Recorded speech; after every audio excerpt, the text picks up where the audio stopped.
Buenos días.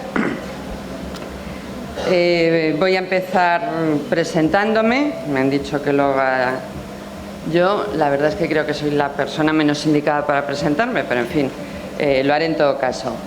El hecho de que yo haya sido llamada a un foro como este es que hace no mucho tiempo di a conocer una postura en la que preconizaba, de forma muy resumida, la legalización de todas las drogas, entendiendo por legalización no la barra libre, sino el control de las drogas desde el entendimiento de que ahora mismo están totalmente descontroladas.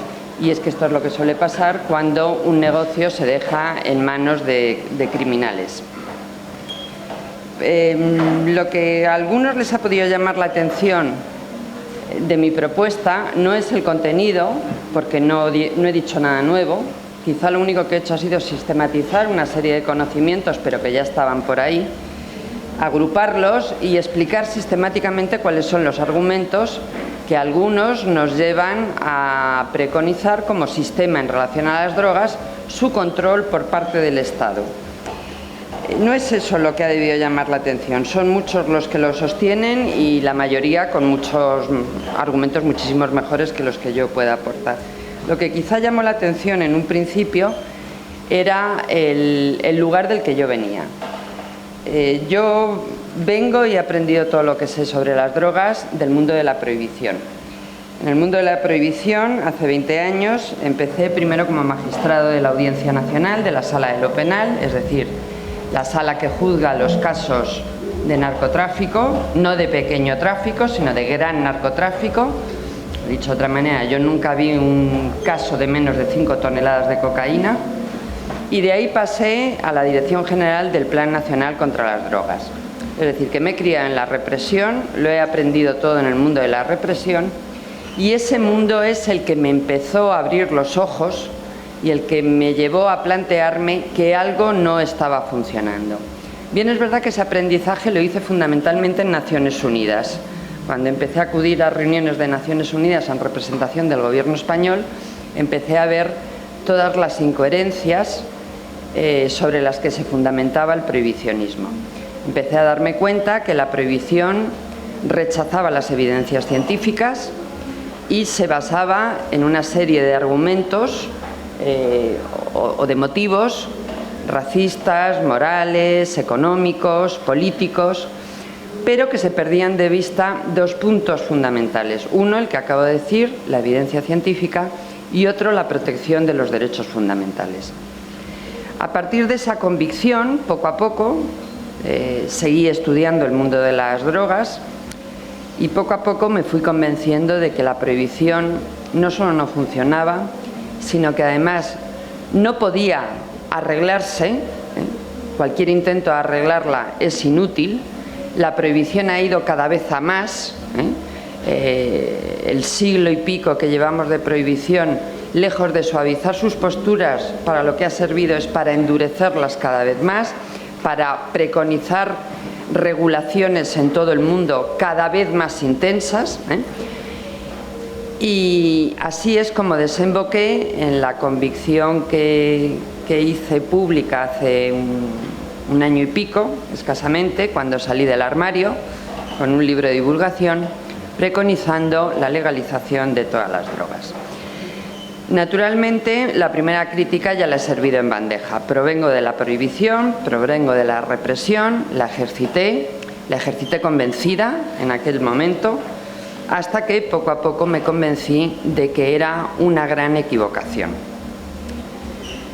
Sin embargo, aunque esto sé que es objeto de crítica en muchos sectores, porque una cosa sí he comprobado, también en el mundo de la droga y en el mundo cannábico hay posturas fundamentalistas, también las hay, las he comprobado hace no mucho tiempo, pero bueno. Creo que esta es la razón por la que insisto, a pesar de que se me pueda criticar.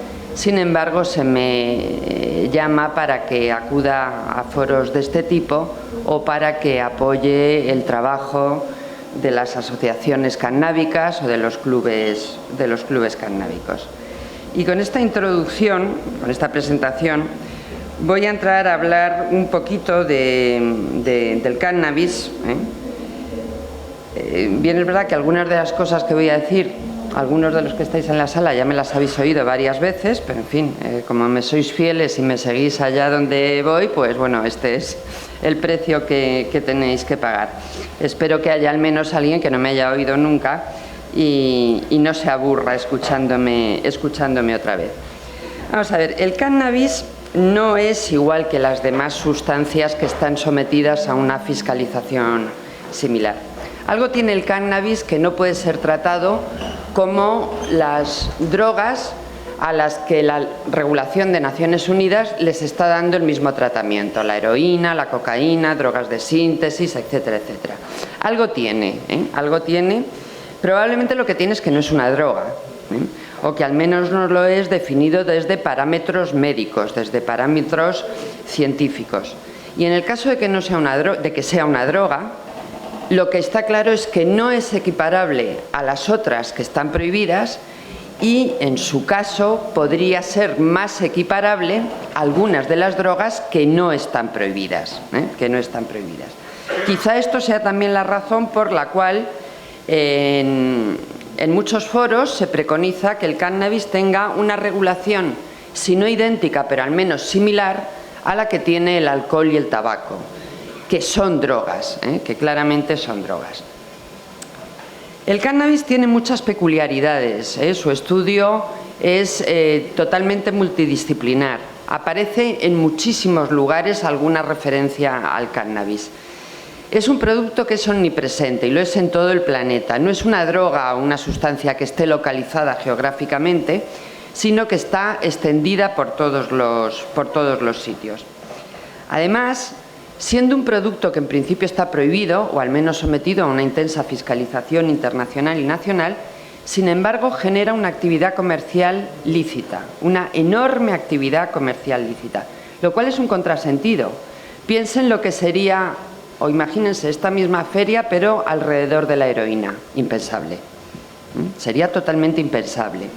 Es decir, que la peculiaridad que tiene el cannabis respecto de otras sustancias es que dentro de la prohibición, e insisto, y luego si nos da tiempo lo vemos, la prohibición internacional del cannabis está en el mismo nivel que la heroína o la cocaína, exactamente en el mismo nivel. Sin embargo, dentro de esa prohibición se crean bolsas de legalidad y bolsas de permisión que explican que esto esté pasando ahora mismo. Respecto de ninguna otra sustancia veríamos una feria. No hay asociaciones que preconicen la forma de utilizar la heroína. No hay clubes de cocainómanos, al menos con la visibilización que tienen los clubes cannábicos. Luego, alguna peculiaridad tiene el cannabis respecto de las demás sustancias que hace que algo como esto sea posible. También hace que sea posible una actividad comercial lícita muy intensa. Y no nos engañemos, lo digo porque románticos hay en todos los sitios. Las multinacionales han entrado en el mercado del cannabis. Algunas han entrado y ya se publicitan, otras están agazapadas a la espera de que se generen más procesos de legalización o de normalización como los que se han iniciado recientemente en Washington o en Colorado.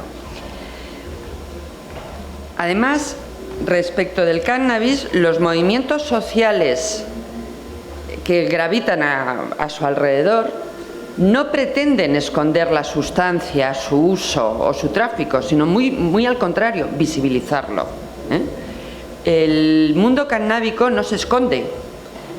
Bien, es verdad que en España, al menos, en sus orígenes se disfrazaban como asociaciones que se dedicaban a todo tipo de cosas, hasta que llegó un momento en que, bueno, empezaron a inscribirse en los registros como asociaciones de consumo de cannabis.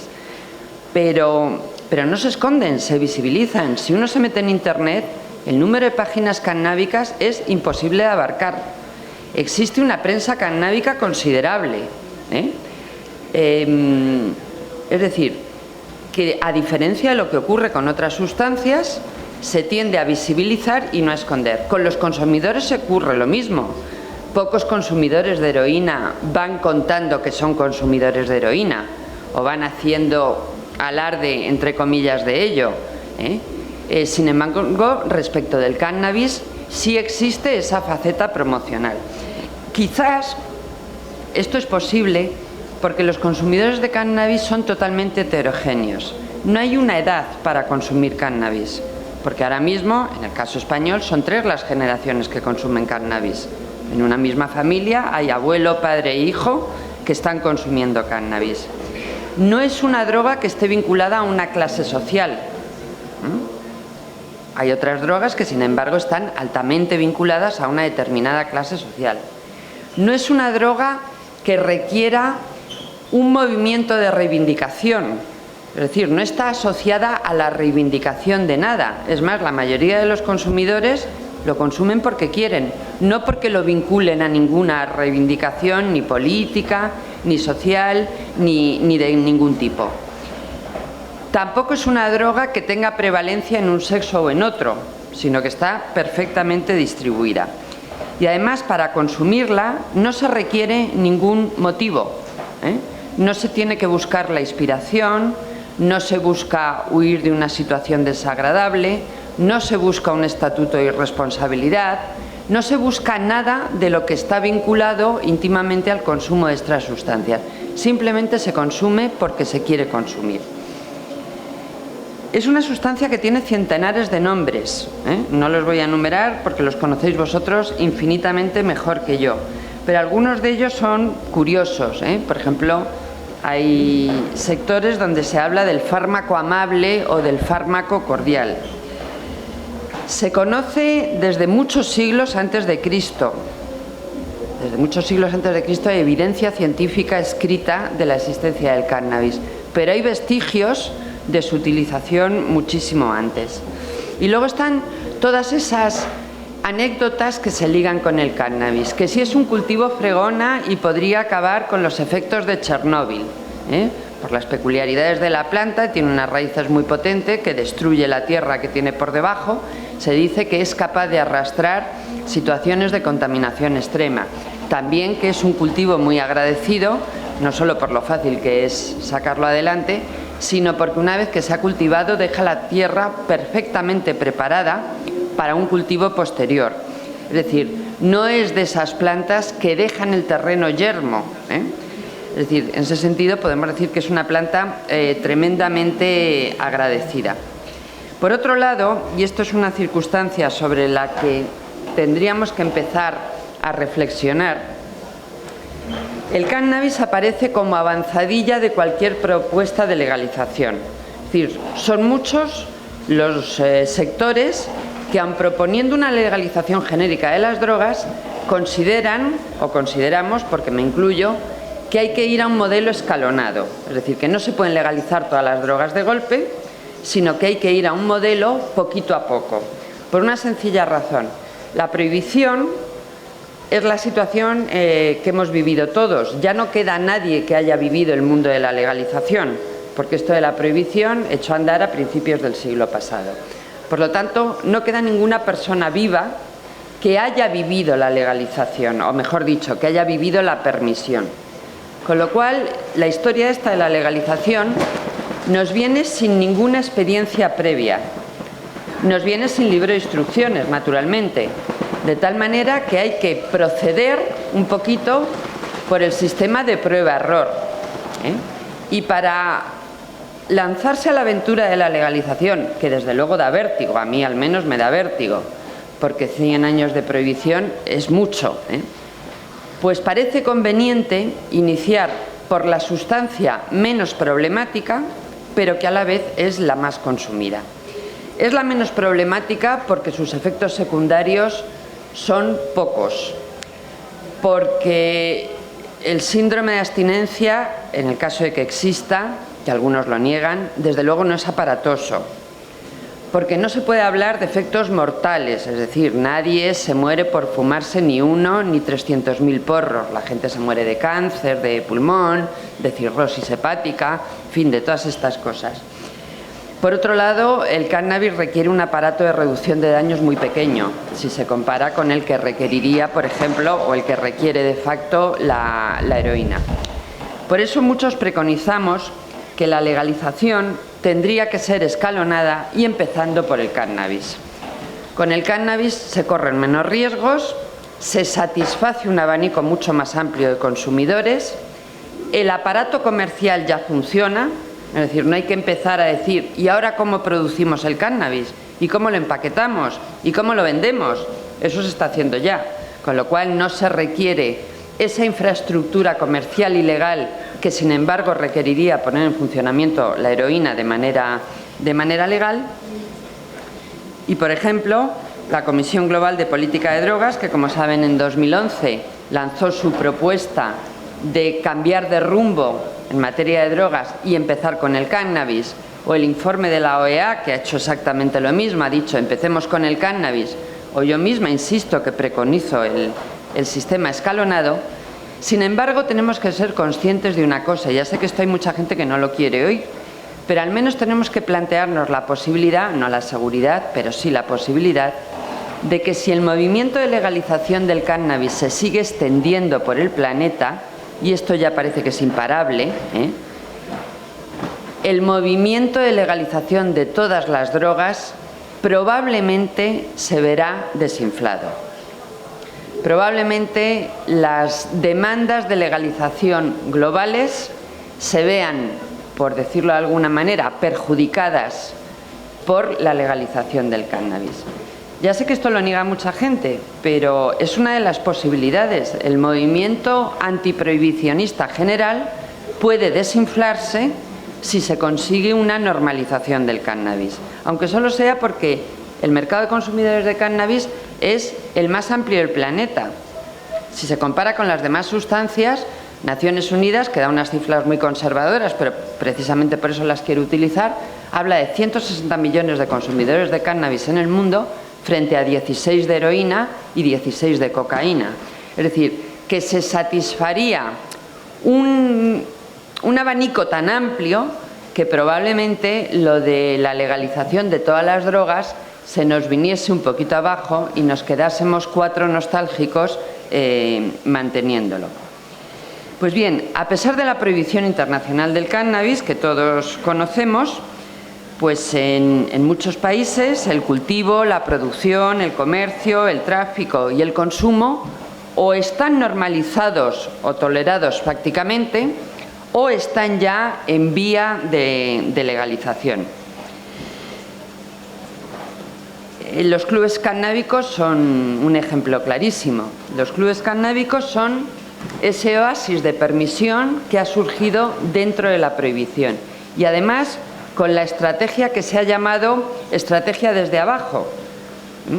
Es decir, aprovechar los resquicios legales que permitan una cierta no persecución para sobre ellos blindar un régimen legal dentro de la prohibición. Hay muchos datos interesantes en relación al consumo del cannabis. Uno lo acabo de dar, 160 millones de consumidores en todo el país, en todo el planeta. De las posibilidades médicas del cannabis no se puede dudar. Es más, los avances científicos en esta materia han llegado a una especie de punto muerto. En el ámbito científico, sobre todo de la bioquímica, ya se sabe que el cannabis tiene propiedades terapéuticas, pero la situación en la que se encuentran los investigadores del cannabis es, ya lo tenemos claro, ya nos queda muy poco por investigar, quizá alguna enfermedad más, pero el principio ya está establecido, el cannabis tiene propiedades terapéuticas considerables, pero la situación legal en la que se vive hace hasta cierto punto inútiles todos estos avances. Es decir, la bioquímica ha llegado mucho más lejos que la ley y están en punto muerto. Cualquier avance es un avance meramente teórico, pero no se lleva inmediatamente o se lleva con muchas restricciones a la utilización médica de la sustancia. Como os he dicho antes, es que en materia de drogas y de cannabis también, desde el principio de la prohibición se olvidó la evidencia científica. Se olvidó por completo y fue sustituida por una serie de prejuicios o por una serie de motivaciones que no tienen nada que ver con la salud pública, nunca tuvieron nada que ver con la salud pública, y que tienen que ver con intereses económicos, intereses políticos, con posturas racistas, posturas moralizantes, entendiendo por moralizantes la peor acepción de la palabra, no posturas éticas, sino el miedo, en definitiva, a que otros puedan llegar a ser felices. En varias ocasiones he hablado de que la marihuana es una droga omnipresente. A lo que me refiero con ello es a que muchos movimientos sociales y sobre todo movimientos musicales han tenido siempre su droga de cabecera, pero la marihuana ha convivido con todas. Nunca ha necesitado ser la droga estrella o la droga estandarte de ningún movimiento. Si echamos la vista atrás, bueno, la marihuana empieza a popularizarse en los clubes de jazz en Estados Unidos, una vez que la introducen los mexicanos, pero cuando los músicos de jazz adoptan la heroína como droga de cabecera, sin embargo no abandonan la marihuana, convive con ella. El rock and roll también tuvo sus drogas, anfetaminas, cocaína, los nuevos sedantes, calmantes, etcétera, etcétera, pero tampoco se desbancó a la marihuana. La época de la psicodelia se abanderó alrededor del LSD, pero tampoco se eliminó por completo la marihuana. Luego sí ha habido movimientos que han hecho de ella bandera, pues algunos movimientos de todo tipo, desde los seguidores de Haile Selassie, que probablemente no es la mejor propaganda, pero bueno, hasta todo el movimiento reggae. Pero en la música culta del rock también entró la marihuana.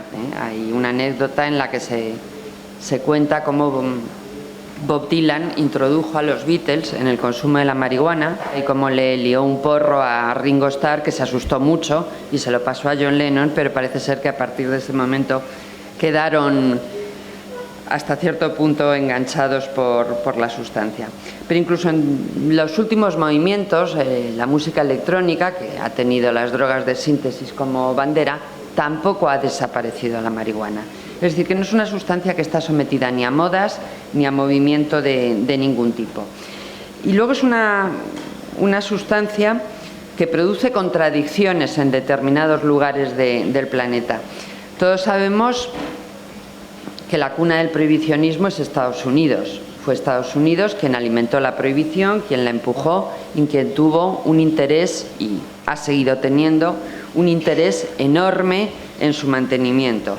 Sin embargo, Estados Unidos es la huerta más grande de marihuana del mundo. Es el mayor productor de marihuana del mundo. ¿No son otros países? No, es Estados Unidos. Entre otras cosas, porque es el cultivo más lucrativo que existe, por eso le llaman el cultivo del billón.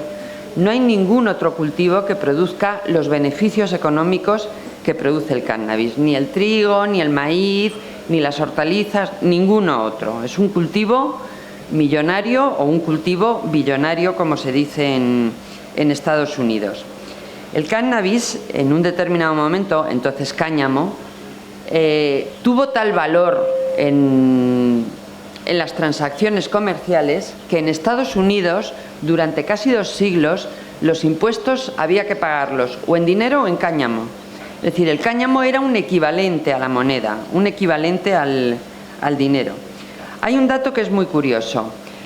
El momento en el que en el mundo se dispara el consumo de cannabis fue a partir de 1961, es decir, a partir de la Convención Única de Naciones Unidas y, por lo tanto, a partir de la prohibición internacional del cannabis.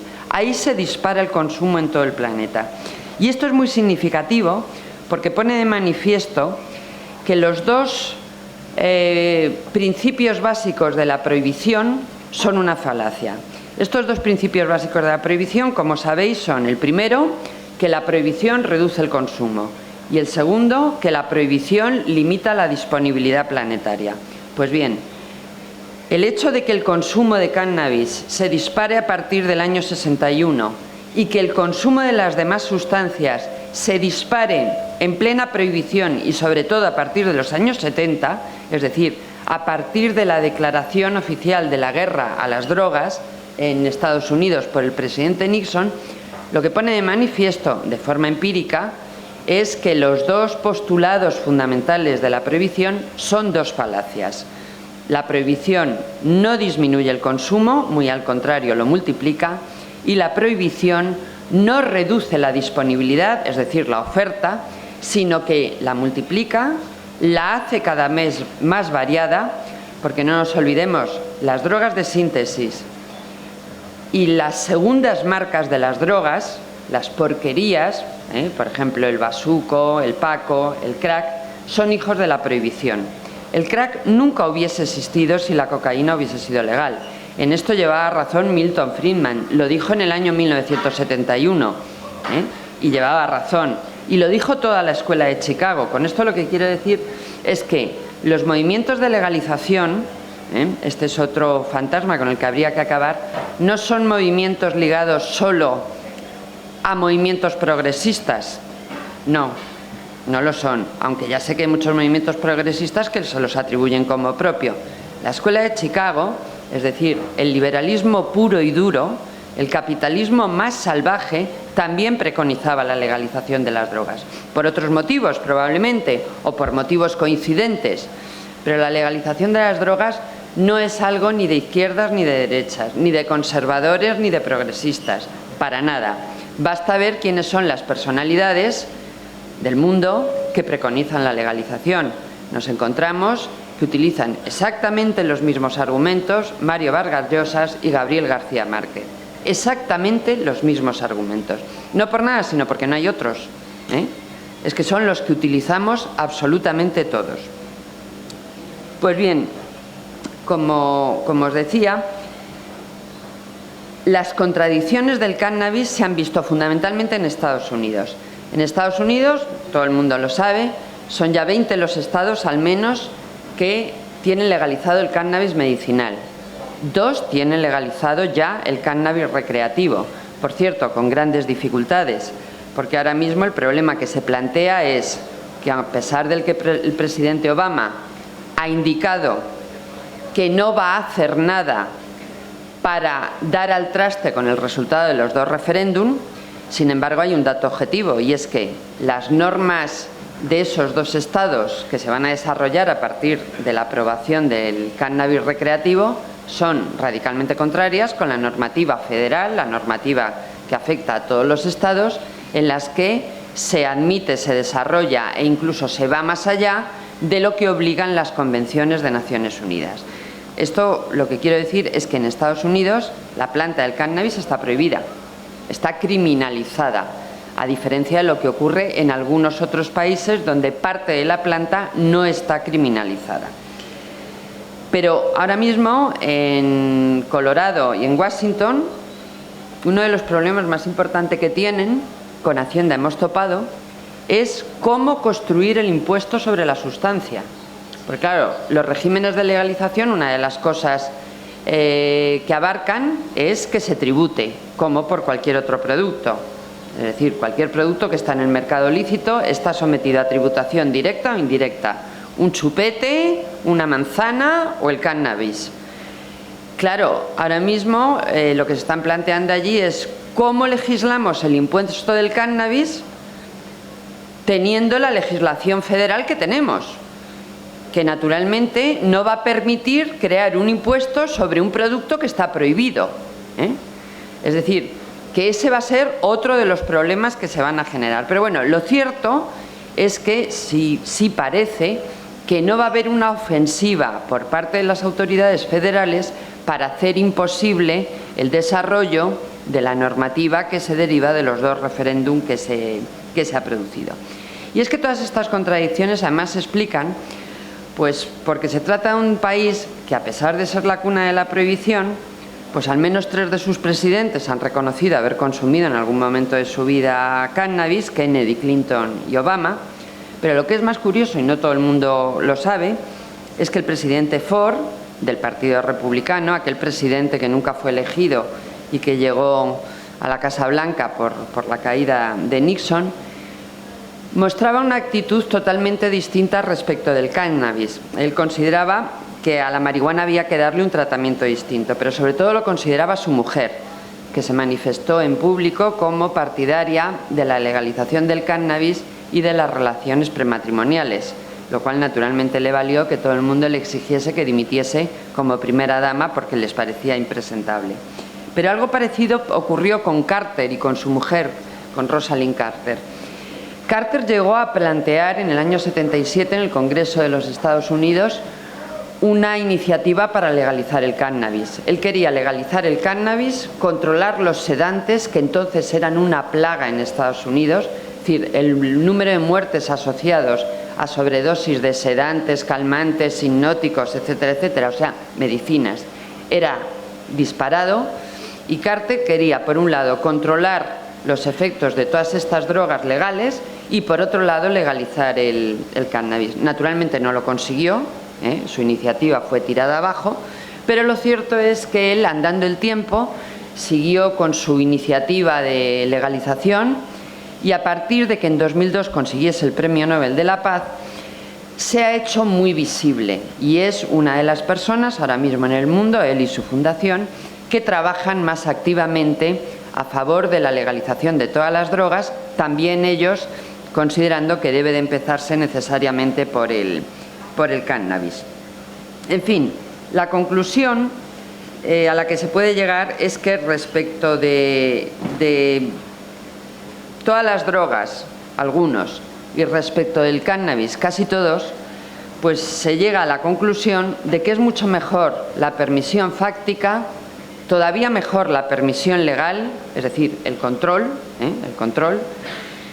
que la situación actual. Porque, vamos a ver, no nos engañemos, en materia de drogas, como en materia de cualquier otra sustancia, caben tres posibilidades. O que lo controle el Estado en régimen de monopolio, o que el Estado ceda el monopolio a algunas empresas o dé gran libertad de mercado, o que el negocio lo dejemos en manos de criminales. Las dos primeras opciones son admisibles. Podemos discutir si es mejor un monopolio estatal, un monopolio para la Bayer o una venta como el alcohol o el tabaco. La última opción es una locura planetaria y es en la que nos estamos moviendo. Es decir, unas sustancias que tienen un mercado brutal, las hemos dejado todas ellas en manos del crimen organizado, alimentando unas bolsas de corrupción que están acabando con la vida de muchos países en el planeta. Ya sé que no es nuestro problema, pero sí lo es en toda Centroamérica y en toda Sudamérica, y que sin embargo, bueno, pues se sigue manteniendo esta legalización como si fuese un sistema bueno, a pesar de que no produce ningún beneficio y produce unos efectos colaterales nefastos. Yo ya sé que en este ámbito en el que estamos ahora mismo las pretensiones son otras y menores, Las pretensiones son las que giran alrededor del cannabis. También sé que en este mundo hay intereses perfectamente contrapuestos. Hay algunos que siguen siendo partidarios de la autosatisfacción y otros que son partidarios del mercado libre. Pero eso mismo lo podemos preconizar respecto de cualquier otro producto, o dicho de otra manera. Yo un jersey me lo puedo hacer yo con mis manos, incluso puedo tener ovejas para sacar la lana, o puedo ir al Corte Inglés a comprármelo. Cualquiera de esas opciones es mejor que tener que robar para comprar el jersey en el mercado negro, sin lugar a dudas. Bueno, pues con la droga ocurre algo similar. Yo no sé si es mejor que ya deje de hablar por si hay preguntas. No sé quién manda aquí quién manda.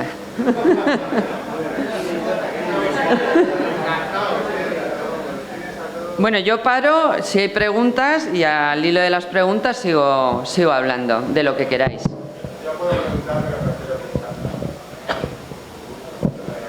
Hola, buenos días. Bueno, yo sí, no tenía una pregunta concreta, pero me voy a lanzar a preguntarla porque son muchas las que surgen de lo complejo que es la situación, tanto jurídica como social, que se ha montado, que se ha creado, que da vértigo y también da desesperanza a veces por la cantidad de trabajo que se tiene que hacer, ¿no? Porque es muy difícil desmontar el sistema legal que sin sentido se ha ido estableciendo en relación con las políticas de drogas y en relación con el cannabis en concreto. Y yo te quería preguntar, porque yo soy abogado que trabajo principalmente con cannabis, y curiosamente este año ha sido un año muy represivo de cultivadores, incluso de asociaciones de cannabis, dependiendo de áreas, ¿no? Pero en general ha habido una represión mucho mayor que otros años. Algunos dicen que es que también se cultiva más, pero incluso no cuento con datos estadísticos, pero a primera vista se ve que la represión ha sido mucho mayor que el cultivo que pueda haber. Y yo me pregunto si el futuro, aunque yo, como tú comentabas, creo que no tiene vuelta atrás, el cambio ya se ha iniciado porque ya no hay nadie que pueda defender y salir a un púlpito a defender la prohibición o por lo menos alardear de ello. Al revés, es decir, no encuentras gente que públicamente defienda la prohibición.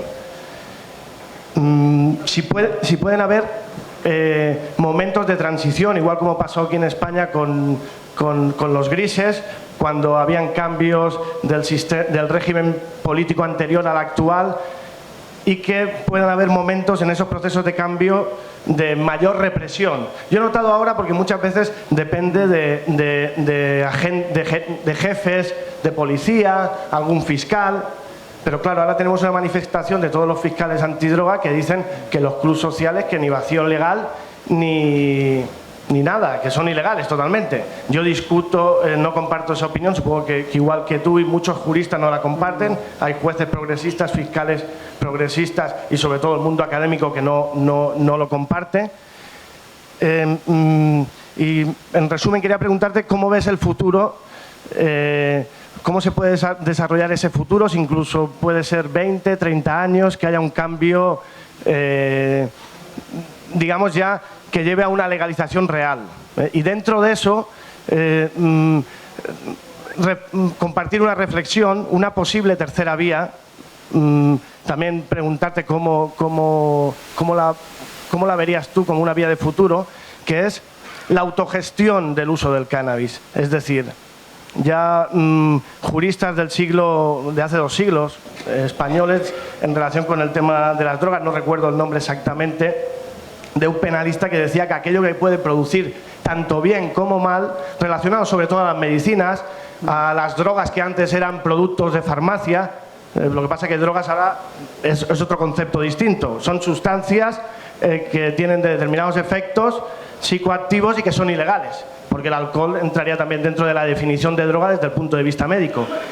¿Cómo ves o si has contemplado esa posibilidad de que los mismos usuarios gestionen el uso del cannabis? Aparte también, y como dice alguna gente, sería positivo también porque los propios usuarios gestionarían su adicción, entre comillas, o su hábito, y nadie se lucraría, y porque ahí entiendo que hay un conflicto de política criminal de la adicción o del hábito de nadie. Porque claro, si entra en un sistema capitalista, aunque yo entiendo que solo cabría, y sobre todo desde los postulados actuales, dentro de las farmacéuticas, como tú has comentado, no lo veo como el alcohol o como el tabaco, por las concepciones que actualmente se manejan, pero yo creo que el ámbito donde está el alcohol y el tabaco también puede ser desde un punto de vista político-criminal no el mejor ámbito para sustancias que pueden hacer tanto bien como mal. Al final es el uso lo que va a marcar lo que va a hacer esa sustancia. Porque el sistema capitalista actual, aunque la publicidad del cannabis y del tabaco está restringida, evidentemente hay una publicidad indirecta, grande, y sigue habiéndola. Y bueno, esas 2 reflexiones del futuro, ¿cómo lo ves? Incluso puede haber mayor represión y la contemplación de esa tercera vía, vamos a decir, de que los propios usuarios, a través de la gestión y digamos a través de que la administración pueda controlar la gestión del cannabis dentro de la asociación a través de protocolos de actuación, de certificados de digamos, de certificación de asociaciones, como tercera posibilidad, como lo plantea. Gracias. Bueno, no me has preguntado 2 cosas, sino 4, salvo que yo haya interpretado mal. Voy a intentar sintetizar y responderte a casi todo, porque en realidad lo que has planteado son todo temas capitales. Vamos a ver, el marco general, que va a ser muy difícil conseguir una legalización, sin duda, pero no solo porque de vértigo, que a mí me da, a pesar de que la defiendo, me da vértigo, sino porque realmente desmontar la prohibición no va a ser nada fácil. Como he dicho antes, esto nos viene sin libro de instrucciones. Tenemos que ir probando, a ver, más o menos, se cometerán errores. Muchos, sin duda. Pero la legalización tiene una ventaja sobre la prohibición, aparte de los efectos. Pero una ventaja como planteamiento teórico. La prohibición es y ha sido de talla única. Se han prohibido todas las sustancias y por igual en todos los países del planeta. Se le da el mismo tratamiento al cannabis, a la heroína, y nos han convencido, bueno, de que la hoja de coca también era una droga, cuando no lo es. No lo es bajo ningún concepto. Pero se les ha tratado igual. Y se ha aplicado el mismo régimen en Guatemala, en Holanda, en Afganistán y en Mongolia. Y no es lo mismo. No es lo mismo. Talla única. La legalización, ¿qué ventaja tiene como planteamiento teórico? Que tú puedes hacerla de muchas tallas y aplicar en cada sitio la talla que necesitan. Si estamos en Bolivia, no hay que plantearse los efectos de la heroína, porque allí no hay heroína. Hay que plantearse qué se hace con el cultivo de la coca, cómo se normaliza. Si Bolivia va a ser el suministrador de sustancia base para quien finalmente comercialice una sustancia lícita. Si van a poder poner en pie definitivamente el cato de coca, es decir, la parte que el Estado considera que cada persona puede cultivar para consumo de hoja, no para producción de cocaína. En Afganistán el problema es otro. En Afganistán el problema es que con 1 kilo de heroína se compra un Kalashnikov. Entonces, en Afganistán no les hables de una política dirigida a las drogas de síntesis, sino quita la llave de la violencia. Quita la llave de la situación del país. En Marruecos la historia es otra. Y en Holanda es otra. Y en algunos países, algunas sustancias requieren un tratamiento y otras para nada, porque no son sustancias que se consuman. Con lo cual, es la única ventaja que tiene, desde el punto de vista de la puesta en marcha, no de los efectos y sus bondades, la legalización respecto a la prohibición, que le puedes dar a cada uno lo suyo. Y no aplicar esa política general exactamente igual, porque eso es parte del fracaso de la prohibición, el no saber distinguir lo que es distinto. Eso respecto a la pregunta, al planteamiento general. Otra de las cosas que ha dicho, mira, es que esto ya lo dijo Paracelso en el siglo XVI, las drogas no son ni buenas ni malas, depende del uso que se haga de ellas, y solo la dosis hace el veneno. Lo que ocurre es que ese postulado, que Paracelso lo adelantó, porque él fue un adelantado al iluminismo, fue un sabio adelantado al iluminismo y además fue el que consiguió que la alquimia dejase de ser algo asemejado a la brujería para convertir porquería en oro, y se convenció de que la alquimia era la utilización de las plantas para curar enfermedades. Es decir, fue ni más ni menos que el precursor de la homeopatía. Bueno, pues él ya lo dijo, pero Naciones Unidas ha conseguido durante un siglo eliminar ese postulado. Entonces, las drogas no son buenas o malas según para qué se usen y en qué cantidad, sino las drogas son malas y drogas son las que dice Naciones Unidas. Y por lo tanto, la hoja de coca, que insisto, no es una droga, está considerada como tal. Naciones Unidas lo que ha conseguido, entre otras cosas, con las listas que van unidas a cada una de las convenciones, es que los parlamentos nacionales no se planteen el concepto de droga a la hora de penalizar el delito de tráfico de drogas. Es decir, que un parlamento nacional no diga, oye, ¿sacamos la hoja de coca y el cannabis pero metemos el alcohol? Ese es el sentido de las listas. Las listas, Naciones Unidas las introduce en las convenciones no en un alarde de erudición, para que sepamos que hay muchas plantas y muchas sustancias y que ellos las conocen todas, sino para que los parlamentos nacionales no legislen sobre ese punto. Y droga es lo que dice Naciones Unidas, y Naciones Unidas ha creado y se mantiene un paradigma en virtud del cual el vino es un alimento, los sedantes son una medicina buena y la hoja de coca es una droga mala. Es lo más científico que hay, pero seguimos en ese paradigma. Es decir, los parlamentos nacionales no se lo pueden replantear y decir, a ver si la hoja de coca no va a ser una droga mala, a ver si va a ser una sustancia inocua o incluso beneficiosa, porque claro, también la hoja de coca tiene sus facultades curativas, aunque solo sea, es un magnífico carminativo, aunque solo sea, y evita el mal de altura. Entonces, esa es una cuestión. Otra cuestión, tú has dicho, repunte de represión en España en el último año, sin duda, sin duda. Está empezando a pasar, creo, algo similar a lo que ocurrió en el gobierno de Aznar. En el gobierno de Aznar hubo dos hechos aparentemente sin mucha relevancia, aparentemente desconectados, pero que estaban perfectamente vinculados. Uno fue que desde el Plan Nacional contra las Drogas, en aquel momento, el delegado del gobierno en ese momento era Gonzalo Robles, se decidió entrar en el mundo cannábico.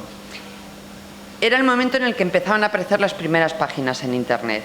Bien, es verdad que algunas aparecían relativamente escondidas, como asociaciones de estudio del cannabis, pero ya apuntaban maneras. Entonces, se decidió poder entrar en el mundo cannábico de la mano de la Fiscalía por delito de apología del tráfico de drogas. Evidentemente no por tráfico de drogas. Se pidió un informe a un fiscal que era en aquel momento, y bueno, y lo sigue siendo, el que más sabía de drogas en España, un hombre conservador, para que en ese informe él dijese que efectivamente esas páginas cannábicas y el mundo cannábico que había a su alrededor, pues constituía delito de apología del tráfico de drogas. Sequeros Sazadornil, que era el fiscal en cuestión, insisto, un señor muy conservador, o incluso más que conservador, hizo un informe en el que concluyó que no había apología, que había apología, pero no delictiva. Es decir, que esas páginas, ese mundo, esas revistas, todo eso, aunque pudiesen entenderse como apología del consumo del cannabis, sin embargo, esa apología no era delictiva. Y por lo tanto, no pudieron entrar por esa vía. No pudieron entrar por esa vía. Se intentó esconder el informe de Sequeros, algunos lo consiguieron, por algunas asociaciones llegó a publicitarse. En fin, lo que pasa que yo creo que era el momento en el que todavía no nos manejábamos todos muy bien en Internet y aquello no tuvo excesiva difusión. Pero se abortó esa vía porque, bueno, pues la propia Fiscalía dijo, por aquí no se puede entrar, hay que ir por otro sitio. Entonces se intentó ir por una vía, que algunos lo recordaréis, aparentemente inocua, pero que era una carga de profundidad, que era una orden ministerial de plantas prohibidas, al más puro estilo medieval. Plantas prohibidas. La orden se planteaba como prohibición de comercialización de una lista larguísima, 150 y tantas, plantas en su integridad. Respecto del cannabis, se prohibía la planta entera. Respecto de otras plantas, se prohibían partes. Pero bueno, allí había plantas de todo tipo, todas las amanitas, los laureles de todos los colores, los rododendros, los crisantemos, las adelfas, es decir, plantas que tenemos en el jardín, en la terraza, o las que nos ponen en la separación de las autovías, adelfas, por ejemplo. Claro, aquella orden era una trampa para osos. ¿Por qué? Porque pretendía introducir indirectamente la prohibición de las semillas. Como sabéis, la Convención Única de Naciones Unidas no prohíbe la planta entera del cannabis. Deja fuera las hojas o parte de las hojas, las que no están al lado de la flor, y las semillas. por eso es posible una feria cannábica y por eso es posible traficar, en el mejor sentido de la palabra, con semillas para usos que van más allá del autoconsumo íntimo. O dicho de otra manera, los clubes cannábicos en España son posibles por dos razones. Uno, porque las semillas no están prohibidas en las convenciones de Naciones Unidas. Y dos, porque la jurisprudencia española, desde la época del franquismo, insisto, hay temas en los que no se es ni de izquierdas ni de derechas, las primeras sentencias son de los años 60, consideran que el autoconsumo colectivo es equiparable al autoconsumo individual, que es simplemente suma de autoconsumos individuales y que por lo tanto no es delictivo. Esas son las dos ideas, que no lagunas legales, como dicen algunos, que permiten este mundo cannábico y que permiten los clubes sociales. Que la jurisprudencia considera, insisto, que la suma de autoconsumos es igual que el autoconsumo, aunque realmente no lo es, pero bueno, se ha considerado así. Y segundo, que las semillas no están prohibidas. Aquella orden, ¿qué es lo que hacía? Fue una orden de 2004. Prohibir la planta entera. Se quería entrar por ahí. Cuando se publicó en el Boletín Oficial la orden, cuya lectura os recomiendo porque uno se da cuenta de lo variada que es la flora española, porque allí estaban todas las plantas metidas,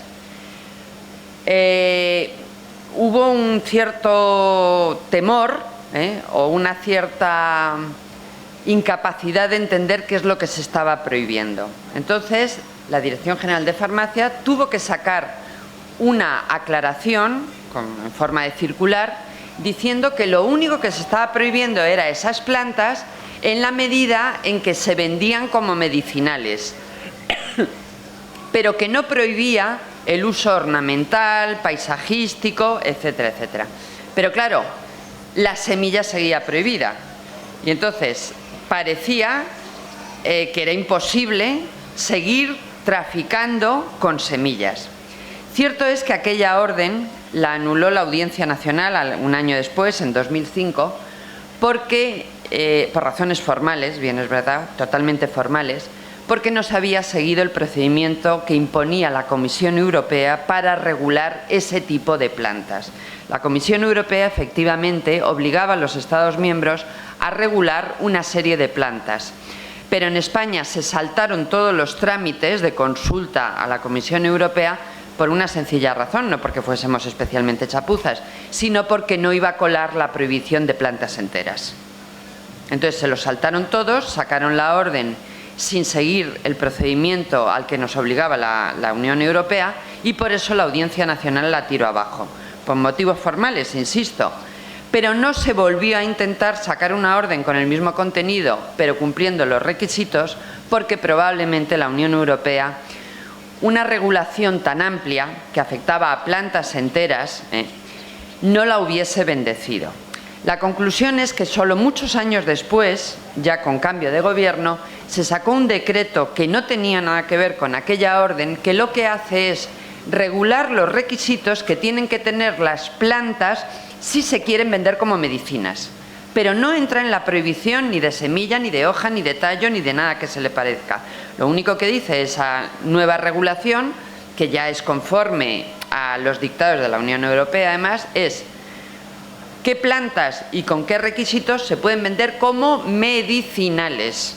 Y lo que se hace respecto de las plantas medicinales de uso tradicional, pues desde la manzanilla a muchas otras similares, es decir, que las pruebas médicas a las que tiene que someterse cualquier producto que quiera venderse como medicina se pueden sustituir en el caso de plantas que tengan una utilización en cada país tradicional de al menos 30 años y en la Unión Europea de al menos 15.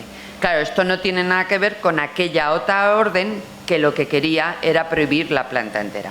Ese intento y el de considerar que estábamos ante conductas de apología del tráfico de drogas, fallaron los dos, evidentemente, pero yo creo que no eran ni inocentes ni estaban desconectados. Efectivamente, ahora estamos viviendo un repunte de la represión y la Fiscalía está queriendo poner bajo la lupa las experiencias de los clubes cannábicos. La trampa es que sigan hablando de lagunas. Es que no hay lagunas. Vamos a ver. El que sea jurista me entenderá y el que no intentaré explicárselo. Si el Código Civil no regula una institución, hay una laguna. Si no regulase la herencia, habría una laguna. Pero cuando las normas penales no regulan algo, no hay una laguna, lo que hay es la permisión.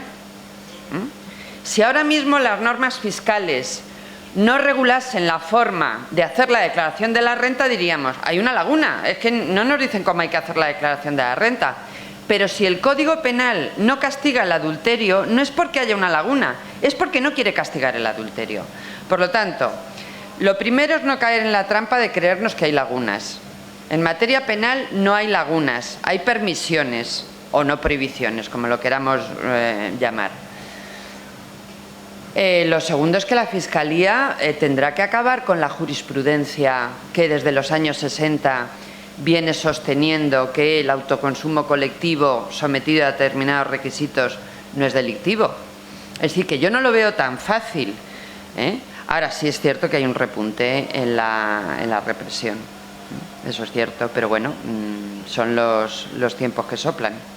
En la acción de las fuerzas y cuerpos de seguridad del Estado, donde se ve que es otra manera de aplicar la ley. Pero ¿qué pasa? No es que exista una laguna, como tú dices, y yo también comparto esa opinión, aunque no toda la doctrina, o por lo menos así lo entiendo yo, y sobre todo los agentes sociales que aplican la ley, lo entienden así, como lo que no está prohibido está permitido, sino incluso en el ámbito penal, que sería el más claro, ¿no? Porque debería ser el más riguroso, en donde si hay una prohibición debería ser más clara, cuando es la prisión o las medidas más represivas que tiene el Estado para reconducir conductas, digamos. Pero sí que es verdad que el 368 del Código Penal es un artículo muy abierto, en donde simplemente habla, básicamente en resumen dice, si posees o cultivas para traficar es delito, si posees o cultivas para consumo o consumo compartido no es delito. Pero claro, ¿eso quién lo acaba interpretando? El juez. Entonces, no es un vacío legal técnicamente hablando, pero sí que hay una zona, digamos, de oscuridad o de indeterminación del final, ¿no? Indeterminación de la situación. Porque claro, uno someterse a un procedimiento durante 3 años con una petición fiscal de 4 años y 40.000 euros de multa es una pena en sí mismo. Es una pena, lo que se conoce como la pena de banquillo, pero es una pena real, porque es una angustia real durante ese tiempo y muchas veces condenados, porque entre otras cosas la jurisprudencia, aún sigue habiendo jurisprudencia que considera que por encima de la provisión de consumo de 5 o 10 días, es decir, 200 gramos, déjame terminar la pregunta. Sí. Vale. Entonces, ahí no sería una laguna, pero en ese ámbito, claro, se debe de buscar la regulación para que la situación indeterminada no siga creando represión o herramientas de represión para el Estado. Bueno, 2 cosas nada más, muy brevemente. Si alguien es capaz de sostener, sin estar bajo los efectos de alguna sustancia muy potente, que en derecho penal lo que no está prohibido está permitido, si alguien es capaz de sostener eso, se está cargando solo 25 siglos de jurisprudencia. ¿Se reconoce en el administrativo? No. Vale, pero estamos hablando de derecho penal. Y en el administrativo sancionador te digo exactamente lo mismo. Lo que no está expresamente contemplado como objeto de sanción no es sancionable. Es que yo ahí ni entro a discutir. O sea, son 25 siglos de jurisprudencia. No es que lo dijesen los romanos, se decía antes, mucho antes de los romanos. Y eso no discute absolutamente nadie. Por lo tanto, no admito lagunas en el derecho penal. ¿Es que no las hay? No las hay. Eso por un lado. Por otro lado, que efectivamente la policía en un determinado momento tiene actuaciones más intensas o donde antes pasaba de largo o no miraba, ¿lo haga en un determinado momento? Sí, por supuesto. Pero la policía actúa bajo las órdenes de un superior. Y ese superior es político, no es un funcionario de policía. Luego, es un señor que recibe órdenes. ¿Que la Fiscalía parece que ahora va a tener una actividad más intensa? Pues mira, no me extraña en absoluto, porque ayer la Fiscalía se descolgó diciendo que en el caso de Bárcenas no hay nada que investigar. Pues claro, si en el caso de Bárcenas no hay nada que investigar, pues vale. Claro, pero también el fiscal general obedece órdenes. También obedece órdenes. Y las obedece efectivamente del señor al que habéis citado. Del señor que se ha permitido decir las barbaridades que ha dicho en los últimos tiempos. Porque necesita tener esa proyección. Pero insisto, no es un tema ni tan siquiera de derechas o de izquierdas, que vuelva a lo mismo. Jueces, has dicho tú. Los hay progresistas, que da igual, que los jueces, los más conservadores desde 1960, están manteniendo la misma postura. Y te aseguro que en los años 60 no había jueces progresistas y conservadores como ahora. Eran todos conservadores. Y nunca ha habido una fisura en la jurisprudencia. Ahora, que fácticamente estén cambiando las cosas, pues el mismo repunte que hubo en 2004 probablemente lo está viendo ahora. Hola. Yo quería explicar... perdón. Yo quería comentar que es verdad que las personas necesitamos drogas durante toda la cultura, de todas las historias. Siempre los seres humanos hemos necesitado algún tipo de droga. Entonces, la regulación sobre las drogas es inevitable. Que legalicen las drogas es absolutamente inevitable. Lo que pasa es que todavía nos falta un poco de convicción, yo creo, porque le llamamos como drogas, pero el alcohol es exactamente la misma cosa. Entonces yo creo que es inevitable, tienes toda la razón, pero creo que nos falta un poco de convicción. Es decir, esto, el cannabis, no es una droga. Es una droga si lo utilizas como una droga. Y no es una droga si no lo utilizas como una droga, que es una obviedad como un piano de grande. Sí, bueno, yo estoy convencida de eso, pero también estoy convencida que yo no veré un mundo de legalización. No, yo no. Yo no. Quizá vea avances en el cannabis, pero yo no veré el mundo de la legalización. Pero es que vamos a ver, todo lo que se utiliza tiene que ser regulado. Si es que los chupetes están sometidos a regulación administrativa. Y nadie se plantea si el chupete es bueno o es malo. Es que todo lo que usamos está sometido a regulación administrativa. Absolutamente todo. Y las medicinas ya no digamos. Las medicinas tienen un régimen de control estricto. Y claro que todos necesitamos drogas, pero es que la historia de la humanidad está íntimamente vinculada con las drogas. Por eso el principio general no es prohibirlas, sino aprender a vivir con ellas. No prohibirlas, sino aprender a vivir con ellas. Y luego ya podemos discutir si todas son igual de drogas, si unas son más que otras. Bueno, cada una necesitará su régimen legal. Claro, pero ¿falta convicción? Hombre, sí, falta. De todas formas, yo insisto, ya sé que esto no le gusta oírlo a mucha gente, pero yo creo que al menos tenemos que planteárnoslo como hipótesis. Los avances en la legalización del cannabis o en la regularización del cannabis pueden suponer pasos atrás en la legalización de todas las drogas. Es una hipótesis, al menos.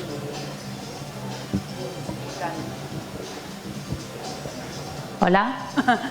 Bueno, yo quería comentar una cosa sobre la represión y lo que han comentado de que se ha incrementado en los últimos años. Hay un compañero de la MEC que hace un estudio anualmente de la represión y se ha incrementado, pero ha cambiado el perfil. Cada vez hay menos grandes incautaciones, más pequeñas incautaciones, más condenas al menudeo y sobre todo que se está incrementando mucho, bueno, habrá gente que sepa más para que lo comentéis, la represión económica. Cada vez hay más multas al consumo en vía pública, a la tenencia, a pequeños, al nivel de faltas. Entonces eso también es represión. Y quería que comentarais que ya me parece que va a faltar, como has dicho antes, a toda evidencia científica el proyecto de la ley de tráfico que va a sancionar mucho más duramente que otras sustancias más peligrosas la presencia de cannabis en el análisis que te hacen que va unida a la contradicción de que la presencia del cannabis es muy duradera en el organismo, y eso va a suponer una represión económica y de puntos del carnet de conducir sin ninguna evidencia que te diga que cambian estar bajo los efectos de la sustancia a mostrar presencia en el organismo. Y eso no sé si quieres comentar algo, porque me parece que es un tipo de represión que si realmente das positivo en cannabis hasta un mes después de haber consumido la sustancia, ¿cómo se puede colar eso en un anteproyecto de ley, y cómo crees que eso puede llegar? A lo mejor lo impone alguna directiva, o ¿de dónde sacan eso? Bueno, de dónde lo saquen no lo sé. La verdad es que no conozco el anteproyecto al que te refieres. No sé si es el de modificación del Código Penal. Ahí no está. ¿Eh? Ah, vale. Ya. No, creía que decías modificación del Código Penal. Bien, que se quieran ampliar los posibles ámbitos de actuación, bueno, pues no puede extrañar. Si vamos a ver, esto es un movimiento pendular. Hay momentos de más represión y seguidos de otros de menos represión. Respecto a lo que has dicho al principio, que hay mucha incautación al menudeo. Hombre, hay que partir de un dato, y es que al menos en los últimos 15 años, en España, el 95% de las incautaciones de cualquier droga son de menos de 1 gramo. O sea, el menudeo siempre ha sido el ámbito más importante, no ahora, siempre. Siempre, absolutamente siempre, respecto de cualquier sustancia. Hombre, también porque en el menudeo hay muchísimos más actores que en el gran tráfico, sin lugar a dudas. Pero insisto, que se detecten momentos en los que se aplica un especial celo en la represión, pues sí, claro. Y respecto de lo que también has comentado, también tenéis que tener en cuenta dos cosas. También en 2004, casualmente en 2004, es decir, cuando he situado los dos acontecimientos de los que he hablado antes, el Tribunal Supremo modifica su doctrina sobre las cantidades mínimas, no tema de consumo, no consumo, para castigar por delito de tráfico de drogas, y las tira para abajo de una forma brutal, hasta el punto de que se puede castigar como delito de tráfico de drogas por cantidades que científicamente no se pueden considerar droga, lo que se llama la dosis mínima psicoactiva, cuando el umbral del derecho penal siempre ha estado y debería estar al menos en la dosis de consumo habitual, es decir, en lo que para un consumidor es una dosis de droga. La dosis mínima psicoactiva es un concepto médico que no hace que aquello sea una droga, no lo hace para nada. Eso también explica que a partir de 2005, pero bueno, un poquito más, por lo que tardan los casos en llegar al Tribunal Supremo, haya habido más condenas por cantidades pequeñas, porque se ha bajado el umbral. Y lo que antes no se castigaba, a partir de 2005-2006 se empieza a castigar. Eso también explica esta cuestión. Pero insisto, picos de mayor represión fáctica o de menor, siempre los ha habido y siempre las ha habido. Ocurre en Holanda. En Holanda lo mismo, de repente dicen, los clubes, los coffee shop, se limitan solo a nacionales, no queremos turismo canábico. Luego dicen, bueno, no, se abren. Bueno, no, se va a controlar la puerta de atrás. Bueno, no, vamos a dejar la puerta de atrás. Es lo mismo. Hola, buenos días y bueno, por primero encantado de escucharte. Una pregunta, en los parlamentos del País Vasco, para los parlamentos autonómicos del País Vasco y de Cataluña, ya hay comisiones y subcomisiones que están tratando la regulación de los clubes. Si allí llegan a buen puerto, a una regulación efectiva, ¿aquí de qué nos podríamos agarrar o en qué nos podría afectar? Aquí en Madrid, en la meseta, vamos, en otras provincias, en otras comunidades. Hombre, podría ser el efecto contagio, pero también dependiendo del momento político en cada sitio. Pero la legislación que saliera en un parlamento autonómico, ¿la podemos hacer, o sea, nos podemos agarrar aquí en otra comunidad sobre aquella legislación o tendremos que empezar nosotros, como han empezado ellos, a ir a hablar con partidos políticos y tal, o ya nos podemos agarrar a que allí se ha regulado para nosotros poder utilizar aquella regulación aquí? Ya, pero el camino habría que andarlo en todo caso. De todas formas, a mí en determinadas materias lo de las regulaciones autonómicas no me termina de convencer mucho. Sería mejor la regulación estatal. Es más, en según qué temas se vaya a entrar en esas regulaciones, que efectivamente parece que ya están empezando a tener vida en un par de parlamentos autonómicos, tendrán que tener mucho cuidado de no invadir competencias que son solo del Estado. Mucho cuidado. Desde luego, todo lo que se acerque a legislación básica de seguridad ciudadana y no digamos a Código Penal, les está vetado. O sea, todo lo que pretenda bordear los contenidos penales o los contenidos de seguridad ciudadana, les está vetado. Buenos días, Araceli. Yo quisiera hacer también una pregunta, y es ¿qué opinión te merece la iniciativa de Mújica en Uruguay? Precisamente yo creo que tiene esos mismos objetivos, ¿no?, a la hora de regular, en este caso también entre ellos el cannabis, y dispensarlo en farmacias y demás. No sé si te merece alguna opinión, pero vamos. Bueno, lo que ha ocurrido en Uruguay se explica por las circunstancias del país, fundamentalmente por las circunstancias del país, algunas que se comparten con otros países sudamericanos y centroamericanos. Bien, es verdad que en Uruguay la situación no es tan dramática como en Honduras o como en Guatemala. Pero lo que es más curioso de la iniciativa de Mújica es que cuando la presenta y como la presenta, no es fundamentalmente ni como una cuestión de salud pública, ni tan siquiera como una cuestión penal, es decir, para vaciar las cárceles, lo que alguna vez fácticamente se ha tenido que hacer en algún país sudamericano, que se han dicho, bueno, es que esto está petado. Y entonces Correa lo tuvo que hacer en un determinado momento, tuvo que indultar a todas las mulas de la cocaína porque no le cabían más en las cárceles. Lo de Uruguay, lo que tiene de curioso, lo más llamativo, es que se ha presentado como una estrategia de orden público. Es decir, para sacar del mercado del cannabis a los criminales. Esto es lo más curioso. Pero como se plantea la iniciativa parlamentaria, es dentro de un paquete de 32 medidas de orden público. Bueno, y tiene su lógica. Es lo que os decía al principio.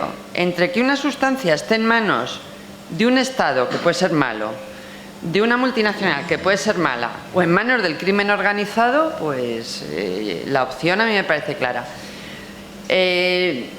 Yo creo que Mújica se ha adelantado con muy buen criterio por el miedo a que en Uruguay pudiese empezar a ocurrir algo similar a lo que estaba pasando en países de más arriba. Es decir, en ese sentido, porque realmente en Uruguay, digamos que la situación no era tan dramática como en otros países. Entonces yo creo que lo que ha hecho ha sido adelantarse.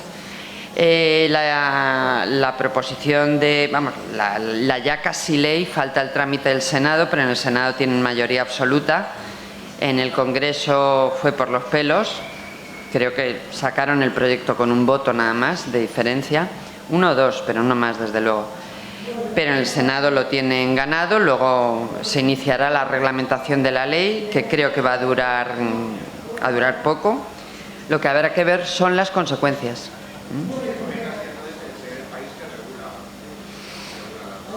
Sí. Regulación legislativa, sí. Aparte de Washington y Colorado, pero regulación legislativa, sí. Lo que pasa es que el modelo de Uruguay no tiene nada que ver con el de Washington y de Colorado. El de Washington y de Colorado son modelos de mercado libre. Por eso ahora mismo están muchos ya preparándose para hacer el negocio del milenio. Sí, sí. Bueno, hay alguna tabaquera, bueno, pues ya lo has dicho tú, yo es que no hago propaganda, que ya tiene preparadas las cajetillas, el diseño, pero físicamente, o sea, ya están esperando a ser rellenadas, ¿no? Pero bueno, bien, esto es algo con lo que hay que contar. Lo de Uruguay ha sido distinto.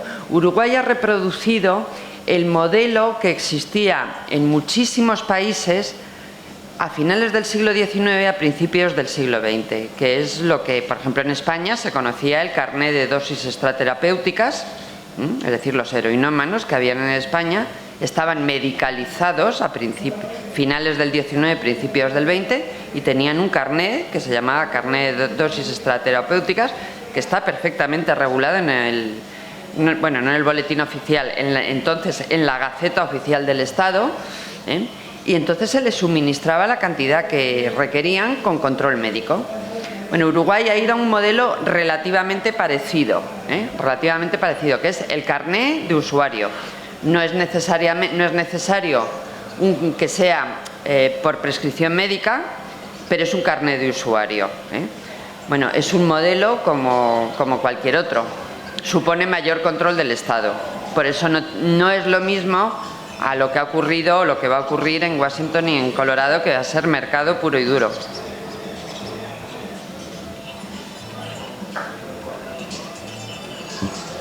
Buenos días.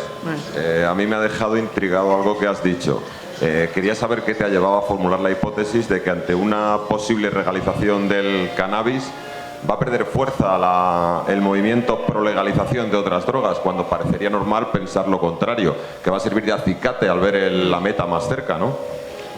Bueno, vamos a ver, yo he dicho que es una hipótesis que hay que plantearse, porque lo que a mí no me parece coherente, sobre todo cuando estamos reivindicando la evidencia científica, es que ahora mismo ya haya posiciones que nieguen la mayor sin planteársela. Entonces yo digo, hay que plantearse la posibilidad de que la legalización extendida del cannabis frene el movimiento de legalización de las demás drogas. No digo que vaya a pasar, pero hay que pensarlo. La razón es bastante empírica. Si de los que ahora piden y protestan tú satisfaces a más del 90%, hombre, a lo mejor esos se paran y dejan de apoyar. Eso por un lado. Por otro lado,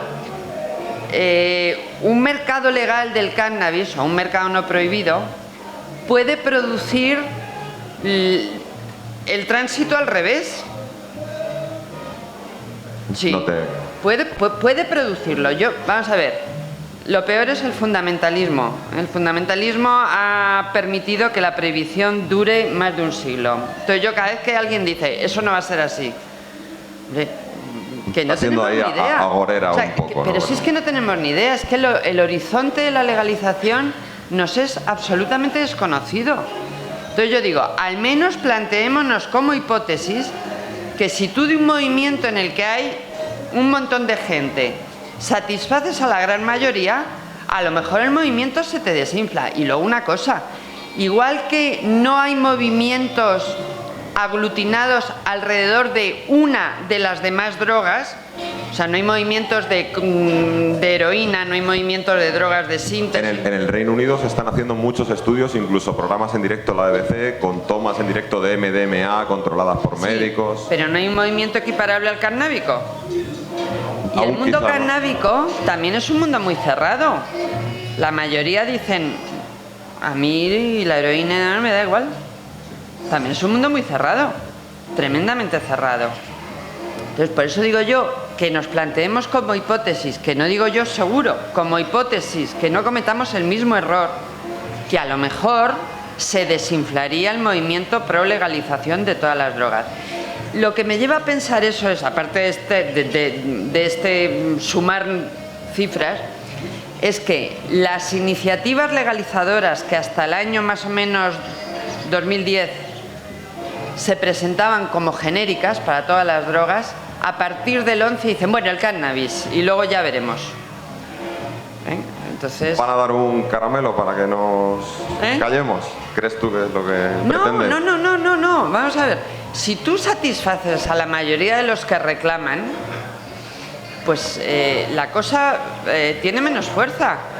O sea, si en los países, por ejemplo... Como si los moralistas pensaran... Si en los países donde no hay sistema público de seguridad social, de repente tú lo montas para el 90% de la población, la petición se desinfla. Que sí, que luego te quedará un 10% los sin papeles, sin sistema, pero el otro 90% no va a seguir empujando. quizá los moralistas dicen dejémosles que fumen porros para que no consuman otras Bueno, esa cosas. esa es otra posibilidad, pero en fin, los motivos que tenga cada uno tampoco importan mucho. Hombre, Parecería más bien que lo normal sería pensar quizá lo contrario, ¿no? Que bueno, bien, pero hemos conseguido esto, ¿por qué rendirnos ahora, no? ¿Por qué pero tirar la toalla? ¿Por ese qué? puede ser un motivo y efectivamente hay muchas personas y en España hay varias que además han sido nombres muy importantes en tema de reducción de daños, ¿no? Que lo que dicen es yo no creo en la legalización, pero como sé que va a llegar, pues por lo menos vamos a hacerlo medianamente bien. Es decir, no creen en ello, no les parece el mejor sistema, piensan que la prohibición se podía haber gestionado mejor y teóricamente, desde luego, se podía haber gestionado muchísimo mejor. ¿No ha sido así? Bueno, no, pero teóricamente, si tú a la prohibición le despojas de sus más grandes barbaridades, se podría haber mantenido. Es decir, si tú dejas de encarcelar en determinados países a los consumidores, si sacas el cannabis, la hoja de coca, no lanzas una guerra contra el tráfico, para que se salde, como en México, con 60.000 muertos en 6 años y más drogas que nunca. Si tú no cometes esos errores, a lo mejor la prohibición se podía sostener. Se podía sostener con un régimen parecido al de un contrabando. Pero claro, si tú no la despojas de todas esas barbaridades y demuestras que es o todo o nada, pues vamos a nada entonces. Pero sí, habrá quien considere que, bueno, ya que esto va a salir, que salga por el cannabis y no por lo demás. Hombre, hay otros que preconizan la legalización única y exclusivamente por motivos fiscales, lo cual a mí me parece una inmoralidad. Bueno, pues eso a mí me parece una inmoralidad, solo por motivos fiscales. O sea, lo ya tan comentado... Iba a haber el IVA verde, que le llaman. Ya, pero lo de ¿vas a legalizar para reflotar bancos? Yo no, desde luego. Yo para que no haya gente en la cárcel por fumarse un porro, para que la heroína no siga matando, para que el crack no sea una epidemia, etcétera, etcétera. Compartimos opinión. Vale. Buenos días, perdona. Perdón, ¿puedo hacer una última pregunta antes de que te vayas? Un segundo, muy breve. No me quiero ir de aquí, yo tengo una pequeña reflexión. Me gustaría saber cómo podemos pretender interceder en regulación o legislación en este Estado que se llama democrático y de derecho, con lo cual evidentemente sobran palabras. ¿Que cómo podemos? Intentar interceder en regulación o legislación de esta materia que estamos hablando en este estado actual que llaman de democracia y de derecho. Bueno, sin comentar la última parte, bueno, todos lo vemos igual. Yo sigo confiando en la ley y en el derecho y en esas cosas. O sea, en el fondo soy una romántica, pero bueno. Otra cosa es que haya ciclos políticos y vaivenes y demás. Pero vamos, yo sigo confiando en el Estado de Derecho. Si nos ceñimos al cannabis, lo que se puede hacer se está haciendo ya. Si hablamos de las demás drogas, en España no se va a hacer absolutamente nada. Pero en fin, yo sigo confiando en el Estado de Derecho porque he vivido otra situación que era todavía peor. Entonces por eso confío.